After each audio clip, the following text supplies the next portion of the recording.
بسم اللہ الرحمن الرحیم۔ میرے محترم ناظرین اور سامعین، بہت سارے عقیدے لوگوں نے اپنی طرف سے بنائے ہوئے ہیں، انہی کے اوپر چل رہے ہیں۔ اللہ تعالیٰ ہماری حفاظت فرمائے۔ اصل تو دنیا آخرت میں کام آنے والا مذہب اسلام ہے، جو مرنے کے بعد کام آئے گا۔ جو اللہ کے سامنے کامیاب مذہب تصور کیا جائے گا وہ اسلام ہے۔ یہ اللہ نے کئی جگہ پہ اس بات کو ارشاد فرمایا، واضح فرمایا، ان الدین عند اللہ الاسلام، بے شک مذہب اللہ کے نزدیک اسلام ہے، کہ جو اسلام پر چلے گا، مسلمان بنے گا، اللہ تعالیٰ اس کو جنت عطا فرمائیں گے، مرنے کے بعد والی زندگی اس کے لیے اچھی فرما دیں گے۔ اب کرسمس جو ہے اسلامی تعلیمات کی روشنی میں اس کا کیا حکم ہے؟ برادران اسلام، 25 دسمبر کا دن عیسائیوں کی عید کا دن ہے، اسے عیسائی لوگ کرسمس ڈے کے نام سے پکارتے ہیں۔ عیسائی عقیدہ کے مطابق 25 دسمبر کو حضرت عیسیٰ علیہ السلام کی پیدائش ہوئی، اور ان کے عقیدے کے مطابق نعوذ باللہ من ذالک، یعنی اللہ تعالیٰ ہماری حفاظت فرمائے، جناب عیسیٰ علیہ السلام اللہ کے بیٹے ہیں۔ گویا ان عیسائیوں کے نزدیک 25 دسمبر کو اللہ کے یہاں بیٹا پیدا ہوا، العیاذ باللہ، جبکہ یہ عقیدہ اسلامی تعلیمات کے مطابق انتہائی غلط عقیدہ ہے۔ کسی کو اللہ تعالیٰ کا بیٹا کہنے سے کفر و شرک لازم آتا ہے، اور یہ اللہ تعالیٰ کو ناراض کرنے کے لیے سخت ترین کلمہ ہے۔ لیکن افسوس اس بات پر ہے کہ بہت سے مسلمان عوام و حکام بھی عیسائیوں کی اس خوشی میں فرحاں و شاداں، یعنی خوش و خرم نظر آتے ہیں، بلکہ باقاعدہ ان کے ساتھ ان کی کرسمس تقاریب میں شرکت کرتے ہیں۔ اسلام دوسرے مذاہب کو ان کی عبادات سے جبراً یعنی زبردستی روکتا نہیں ہے، لیکن اسلامیان کے لیے یعنی مسلمانوں کے لیے کسی طور پر بھی اس بات کی اجازت نہیں دیتا کہ وہ اسلام مخالف نظریات اور عقائد پر خوشی کا اظہار کرتے ہوئے ایسے پروگراموں میں شرکت کریں۔ اسلام کے مطابق اللہ تعالیٰ کی کوئی اولاد نہیں ہے۔ اسلام کا واضح اور بالکل صاف حکم ہے، قل هو اللہ احد اللہ الصمد لم یلد ولم یولد ولم یکن لہ کفوا احد۔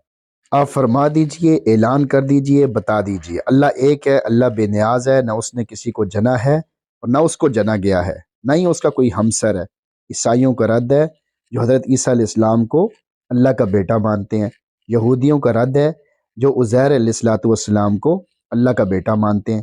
مشرکین عرب کا رد ہے جو فرشتوں کو اللہ کی بیٹیاں مانتے ہیں۔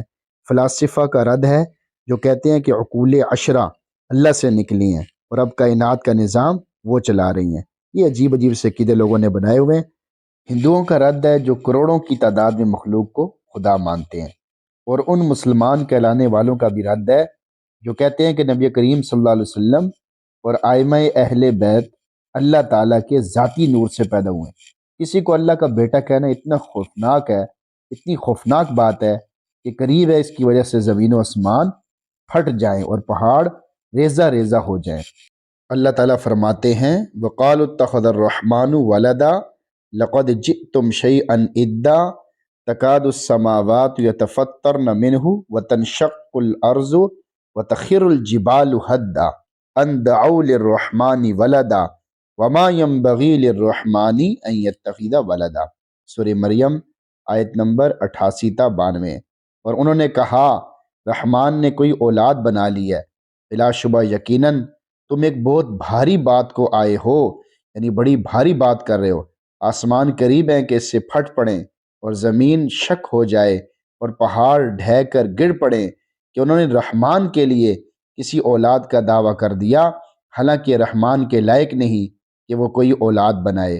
دیکھیے کس قدر خوفناک عقیدہ ہے کہ اس ایک کلمے کی وجہ سے دنیا کائنات کا سارا نظام درم برم ہو سکتا ہے۔ دوسری آیت میں فرمایا کبرت کلمتن تخرج من افواہہم ان یقولون الا کذبا، بولنے میں بڑی بات ہے جو ان کے منہ سے نکلتی ہے، وہ سراسر جھوٹ کے سوا کچھ نہیں کہتے، مگر یہ تو اللہ تعالیٰ کا صبر ہے، حوصلہ ہے اور انعام ہے کہ اس کے باوجود اللہ تعالیٰ زمین و آسمان کو قائم رکھے ہوئے ہیں۔ حدیث میں آتا ہے، ابو موسیٰ رضی اللہ تعالیٰ عنہ سے روایت ہے کہ رسول اللہ صلی اللہ علیہ وسلم نے فرمایا لیس احد اصبر علی اذن سمعہ من اللہ انہم لیدعون لہ ولدا وانہ لیعافیہم ویرزقہم۔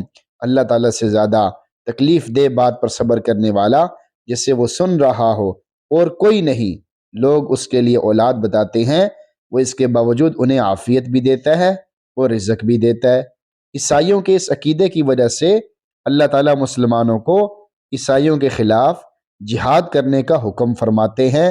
قاتلوا الذین لا یؤمنون باللہ ولا بالیوم الآخر ولا يحرمون ما حرم اللہ ورسولہ ولا يدینون دین الحق من الذین اوتوا الکتاب حتی یعطوا الجزیۃ عن ید وهم صاغرون وقالت اليہود عزیر ابن اللہ وقالت النصارى المسیح ابن اللہ ذلك قولهم بافواہہم یضاہئون قول الذین کفروا من قبل قاتلهم اللہ انا یؤفکون۔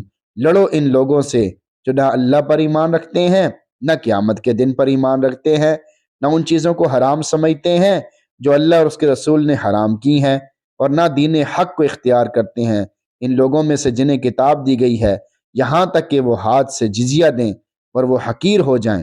اور یہودیوں نے کہا عزیر اللہ کا بیٹا ہے، اور عیسائیوں نے کہا عیسیٰ علیہ السلام اللہ کا بیٹا ہے۔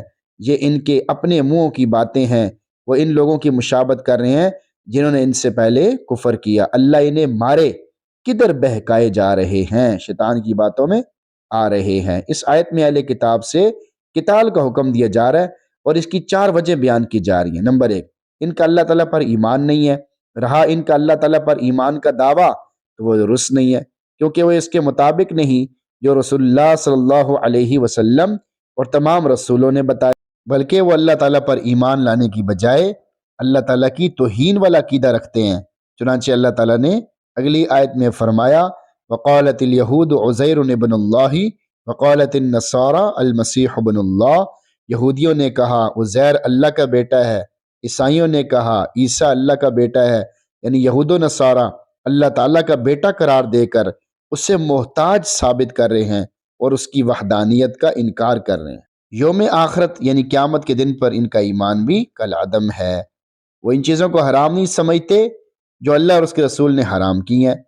وہ دین حق کو قبول نہیں کرتے، حالانکہ اسے قبول کرنے کے لیے ان کے انبیاء کے صریح احکام موجود ہیں، واضح احکام موجود ہیں، اور اسلام کے حق ہونے کے واضح دلائل ان کے سامنے۔